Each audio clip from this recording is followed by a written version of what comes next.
Bonjour, bien-aimés. Je vous salue dans le nom du Seigneur Jésus-Christ. Ce matin, je voudrais vous entretenir de deux choses. L'homme charnel et l'homme spirituel dans le Seigneur Jésus-Christ.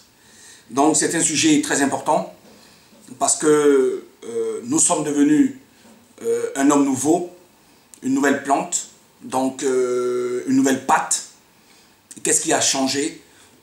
Quelle est la transformation que le Seigneur a apportée dans la vie de ceux qu'il a aimés et à qui il a donné son esprit. Donc voilà un peu la différenciation que je vais faire ce matin pour nous aider à continuer dans la voie du Seigneur, notre marche avec le Seigneur, afin que chacun puisse aussi contribuer, apporter ce qu'il a reçu du Seigneur. Donc, il y a une mécompréhension aujourd'hui dans ce que l'homme nouveau est devenu, dans ce que l'enfant de Dieu ou l'enfant qui a reçu le Saint-Esprit est devenu. Je voudrais apporter une petite contribution là-dessus. Je prie le Seigneur pour que le Seigneur vous donne un esprit de révélation et de sagesse pour comprendre les paroles que nous allons confesser ce matin. Seigneur, tu es Dieu, je bénis ton nom car c'est toi qui appelles à l'existence et qui est mort. C'est toi qui donnes l'esprit de révélation, l'esprit de la prophétie. Le témoignage de Jésus dans notre vie, afin que nous grandissions de jour en jour, Seigneur, et que par cette croissance spirituelle, nous pouvons participer au perfectionnement des saints et à l'édification des saints. Je te bénis dans le nom puissant de Jésus-Christ. Amen. Donc ce matin, nous allons regarder ensemble le verset dans le livre de Corinthiens, l'homme charnel et l'homme spirituel. Alors, il faut savoir une chose. Le premier Adam qui a désobéi à la parole de Dieu, a été abandonné de Dieu. Pourquoi? Dans le livre de Genèse 6, verset 8, Dieu dit ceci. Après que Adam ait mangé ou ait désobéi à Dieu, Dieu dit ceci, que mon esprit n'habitera plus, mon esprit ne restera pas toujours dans l'homme. Genèse 6, Genèse 6, verset 8. On va lire ensemble, ce sera plus facile. Genèse 6, verset 8. Que dit la parole de Dieu? Voilà.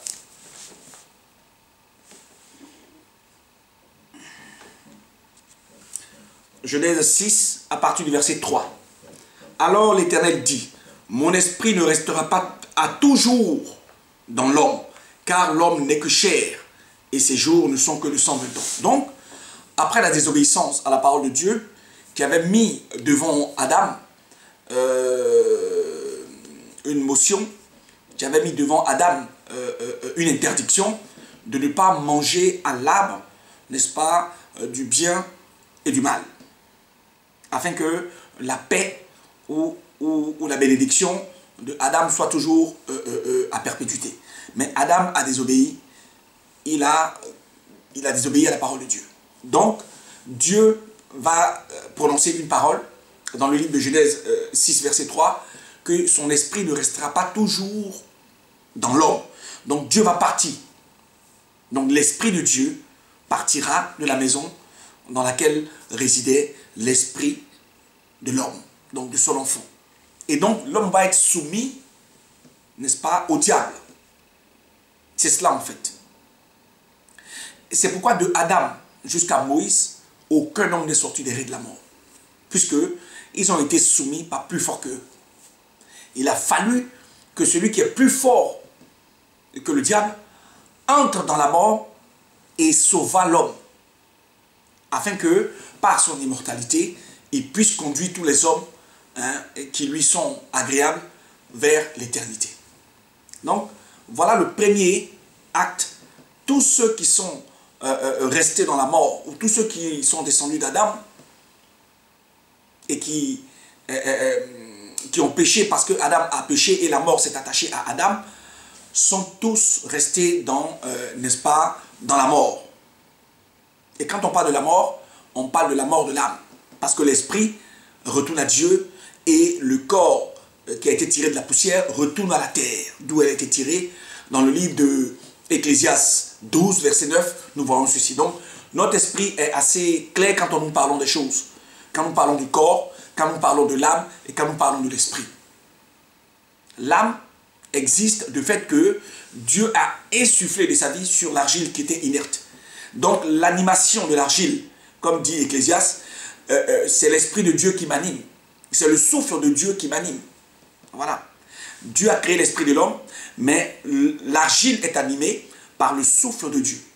Voilà un peu cette différenciation. Maintenant, tous les hommes de Adam jusqu'à Moïse ont été retenus dans la mer, dans la mort, parce que tous ont la mort s'est attachée à eux et aucun d'entre eux n'a été capable de vaincre la mort. Mais il y a eu un homme, le Christ, céleste, prédestiné avant la fondation du monde, que Dieu avait préparé dans sa préscience, qui viendrait pour montrer le chemin aux hommes, en entrant dans la mort et en étant vainqueur de la mort, en ressortant de la mort. C'est ce qui est la résurrection des morts. Et donner à l'homme, n'est-ce pas, cette puissance de sa vie, de la résurrection, par la résurrection. Et quiconque suivrait le Christ de Dieu qui est sorti d'entre les morts, qui a vaincu la mort, celui-là aussi aurait la vie, n'est-ce pas, de son âme, aurait la vie éternelle pour son âme. Donc, c'est ce qu'il faut dire ce matin.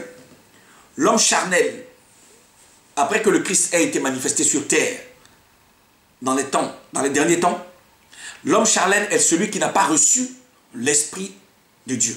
Donc, le Saint-Esprit. Or, le Seigneur, c'est l'Esprit. Le Christ de Dieu est l'Esprit de Dieu. Parce que dans le Christ, 2 Corinthiens 5, 19, Dieu était en Christ. Or, Dieu est Esprit. Il ne peut pas être manifesté. L'habitacle dans lequel Dieu était sur terre était le Christ. C'est ce qui était le tabernacle de Dieu sur la terre. La compréhension de ce que j'annonce, je prie pour que Dieu ouvre votre entendement, parce que si Dieu ne veut pas que vous entendez, que vous le compreniez, il fermera tout de suite votre entendement et il fermera votre cœur pour que vous ayez le cœur endurci. Ici, nous n'avons pas la prétention d'apporter des choses pour que les hommes se l'approprient, mais nous savons que nous parlons, mais c'est Dieu qui ouvre les cœurs. Nous parlons et c'est Dieu qui ferme les cœurs. Donc, nous prions Dieu pour que ceux qui lui appartiennent, n'est-ce pas? Parce que c'est Dieu qui ajoute à son Église, c'est le Christ de Dieu qui ajoute à son Église ceux qu'il a sauvés. L'Église lui appartient, il est le chef de son Église. Donc, libre à lui d'appeler qui il veut ou de rejeter qui il veut. Ça, c'est un autre sujet, mais on en parlera plus tard. L'homme spirituel a reçu l'Esprit de Dieu pour marcher dans la domination. Christ a soumis les dominations à ses pieds, les trônes et tous les esprits à ses pieds, afin qu'il le donne pour chef à l'Église. Celui qu'il a appelé dans son immortalité, qui est devenu lumière, la lumière du monde, comme lui-même il est la lumière du monde. Il le dit dans le livre de Jean 12. Je suis la lumière du monde, et quiconque marche à ma suite ne connaîtra jamais la mort. Donc voilà un peu ce qu'il faut dire. L'homme spirituel, par contre, il a reçu l'Esprit de Dieu, il est renouvelé dans son intelligence, il est renouvelé dans sa sagesse, il a un nouveau cœur, voilà, un cœur nouveau, non pas un cœur de pierre, mais un cœur de chair dans lequel le Seigneur réside. Et Dieu, n'est-ce pas, lui a donné ce qu'on appelle l'homme intérieur. Dieu a créé l'homme intérieur. Dans le livre de Jean, dans le livre d'Éphésiens 4, verset 20, nous voyons que le renouvellement du vieil homme s'est fait par la création de l'homme intérieur qui a été créé selon Dieu. Et donc, cet homme spirituel-là est connecté à Dieu. Son âme qui est sortie des ténèbres et qui est passée à la lumière est assis avec Dieu en ce moment dans les lieux célestes. Ça ne veut pas dire la résurrection des corps ou la résurrection des morts. C'est ce que Philette et Hyménée ont confondu. L'Esprit de Dieu, c'est-à-dire l'Esprit de l'homme, notre âme est sauvée. Dans le livre de 1 Pierre 1, verset 9, Pierre dit que nous aurons le salut de notre âme au prix de notre foi en Jésus-Christ. Donc l'âme a été sauvée et c'est cette âme-là qui est assise dans les lieux célestes avec Christ maintenant où nous parlons. Donc il n'y a aucun homme sur la terre qui va attenter à la vie de Dieu. C'est ce que Jean dit, l'apôtre Jean dit dans le livre de 1 Jean 2, verset 14. Que le malheur nous voit, mais le malheur ne nous touche pas. Parce que nous appartenons à qui? Nous appartenons à Dieu qui est plus grand, à Jésus-Christ qui est plus grand que lui. C'est le Christ qui l'a soumis, n'est-ce pas, et qui l'a vaincu. Christ est venu pour deux choses. Il est venu d'abord dans le livre de 1 Jean 3, 8, pour détruire les œuvres du diable. Dans le livre de 2 Timothée 1, 10, il est venu détruire effectivement les œuvres du diable et de mettre en évidence l'immortalité par sa résurrection. Donc c'est pour ça que l'Église prêche Jésus-Christ crucifié et ressuscité. C'est ce qui est la puissance de l'Église. Donc tous ceux qui sont appelés dans la maison de Dieu ont reçu un cœur nouveau, un esprit nouveau, et l'homme intérieur a été créé selon Dieu, qui est en communion avec Dieu. Mais sachez que dans la maison où se trouve l'esprit de l'homme, se trouve l'esprit de Dieu aujourd'hui qui est revenu dans la maison. Donc dans l'habitacle qui est le temple de Dieu. La Bible déclare dans le livre de 1 Corinthiens 6, verset 19, que nous sommes le temple du Saint-Esprit. 1 Corinthiens 3, verset 16, que nous sommes le temple de Dieu. Donc là où Dieu habite, là est son temple. Là où Dieu habite, là est saint. Voilà pourquoi nous sommes saints, nous sommes justes et nous sommes parfaits. Maintenant, notre intelligence a été renouvelée parce que l'Esprit de Dieu est notre partage maintenant. Et l'homme spirituel, il juge de tout, mais il n'est lui-même pas jugé. Pourquoi? Parce que le jugement que nous faisons, ou ce que nous regardons, nous ne regardons plus aux choses visibles. Comme le Seigneur ne regarde pas aux choses visibles. Dans le livre de 1 Samuel 16, verset 7, l'Éternel dit à Samuel, au prophète Samuel, que vous les hommes, vous regardez aux choses qui frappent, et moi, l'Éternel, je regarde au cœur. Et donc, il est dit ici, l'apôtre Paul reprend cette citation, pour dire que dans le livre de 2 Corinthiens 4, verset 18, qu'il ne regarde pas aux choses visibles. Il regarde aux choses invisibles à l'image de Dieu. Parce que nous avons reçu l'Esprit Saint pour connaître les choses, n'est-ce pas, de Dieu. Amen. Mais l'homme charnel, il regarde toujours à l'apparence, il regarde aux choses charnelles, aux choses visibles. Or, l'enfant de Dieu, c'est lui qui a été appelé dans la maison de Dieu, regarde aux choses invisibles, mais il ne regarde pas à la chair ou à l'apparence. Et les choses de Dieu lui sont données par l'Esprit de Dieu qu'il a reçu, le Saint-Esprit, qui lui donne également des dons de discernement de l'esprit, dons de prophétie, dons de parler en langue, dons d'interprétation du parler en langue, dons de miracles, dons de guérison, la parole de connaissance, la parole de sagesse, et également nous avons le don d'exhorter, le don de secourir et le don de présider. Donc tous ces dons que Dieu donne, c'est pour l'édification et le perfectionnement des saints. Donc l'homme spirituel, lui, il donne, n'est-ce pas, les choses, il apporte la connaissance aux hommes ou aux enfants de Dieu par l'Esprit de Dieu qu'il a reçu, parce que c'est l'Esprit de Dieu qui connaît les choses de Dieu. Or, l'homme charnel réfléchit par lui-même sa propre intelligence. Or, cette intelligence-là, elle est limitée, il ne voit pas au-delà du voile. Il ne peut pas faire des prédictions qui arrivent. Or, Dieu fait des prédictions qui arrivent. Or, nous avons reçu l'Esprit de Dieu pour connaître la pensée de Dieu. C'est pour ça qu'il faut faire la différence entre l'homme nouveau et celui qui demeure, n'est-ce pas, dans la chair. Voilà. C'est une exhortation matinale que j'apporte, afin que ceux qui comprennent cette prédication puissent, n'est-ce pas, communiquer cela à tous les saints, et afin que nous soyons d'un même cœur et que nous soyons d'un même esprit. Amen. Puisqu'il n'y a qu'un seul Dieu, une seule espérance. Nous disons ceci parce que dans le livre de Deutéronome 10:16, Dieu dit à Israël, n'endurcis pas ton cœur. N'endurcis pas ton cœur.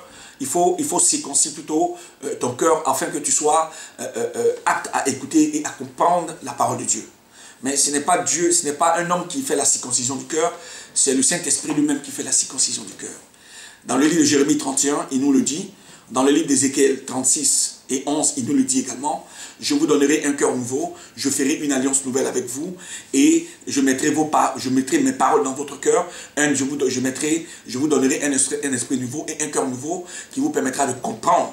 C'est pourquoi ceux qui ne comprennent pas la parole de Dieu, ce n'est pas de leur faute, parce que c'est Dieu qui veut ainsi qu'ils soient égarés devant sa face. Donc il faut comprendre les choses. Si aujourd'hui nous parlons et nous imitons les apôtres de Christ, et que nous imitons Christ lui-même, c'est parce que notre connaissance ne vient pas de l'homme, elle vient de Dieu. Parce que dans le livre de Actes 4, verset 13, nous voyons que l'apôtre Pierre et l'apôtre Jean, quand ils ont guéri le malade impotent devant le temple, quand on leur a demandé, le Sanhédrin leur a demandé, les pharisiens leur ont demandé par quel pouvoir, au nom de qui ils ont fait ce miracle, ils ont dit au nom de Jésus, au nom du Christ de Dieu. Donc les gens savaient que c'était des hommes sans instructions. Les pharisiens savaient qu'ils étaient des hommes du peuple, des hommes sans instruction. Mais d'où leur vient cette autorité, d'où leur vient cette connaissance-là qu'ils ont manifestée en guérissant ce malade? Donc voilà un peu les approches que nous devons avoir en toute humilité. Nous savons aussi que si les Israélites ont été rebelles à la parole de Dieu, c'est parce que Dieu ne leur a pas donné un cœur pour comprendre, des yeux pour voir et des oreilles pour entendre. Vous avez ça dans le livre de Deutéronome 29, verset 4. Également, c'est repris dans le livre de Jean 12, 37, à partir du verset 44, que c'est parce que ce peuple-là n'a pas reçu un cœur pour comprendre, des yeux pour voir et des oreilles pour entendre. Aujourd'hui, Dieu fait la circoncision du cœur en venant habiter dans notre cœur par le baptême du Saint-Esprit. Galates 4, verset 6.